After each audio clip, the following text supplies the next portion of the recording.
அப்துல் கலாம் ஒரு கல்லூரி நிகழ்ச்சியில பேசிக்கிட்டு இருக்கும்போது, ஒரு மாணவன் எந்திரிச்சு, "எப்படி ஐயா நீங்க ராமேஸ்வரங்கிற ஒரு சின்ன ஊர்ல பிறந்துட்டு, குடியரசுத் தலைவர் ஆகியிருக்கீங்க?" அப்படிங்கிற ஒரு கேள்விய கேட்குறாங்க. அதுக்கு அப்துல் கலாம் அவரோட வாழ்க்கையில நடந்த ஒரு முக்கியமான நிகழ்வ மாணவர்களோட பகிர்ந்துக்கிறாரு. அப்போ அவர் மெட்ராஸ் இன்ஸ்டிடியூட் ஆஃப் டெக்னாலஜில படிச்சுக்கிட்டு இருந்தாரு.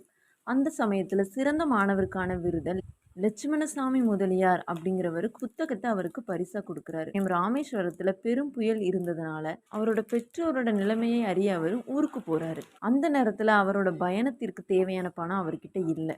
அவருக்கு வேற வழி இல்லாம தான் பரிசாக பெற்ற அந்த புத்தகத்தையே விக்கிறதுக்காக ஒரு கடைக்கு போறாரு.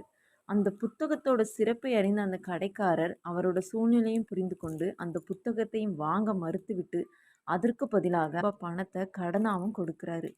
அப்படி குடுத்துட்டு அவரு சொல்றாரு, "நீ ஊருக்கு சென்று உன் பெற்றோரை பார்த்துவிட்டு வந்து இந்த பணத்தை திருப்பித் தந்து உன் புத்தகத்தை வாங்கிக்கொள்" என்று கனிவுடன் கூறுறாரு. ஊர் சென்று திரும்பிய கலாம் பணத்தையும் கொடுத்து புத்தகத்தை மீட்டெடுத்தார். பார்த்தீங்கன்னா, வெலாசிட்டி அப்படிங்கிற ஒரு அறிவியல் சார்ந்த ஒரு புத்தகம் தான். பின்னால அவர் ஒரு விஞ்ஞானியாகவும், இந்தியாவின் ஜனாதிபதியாகவும் மாற்றியது அந்த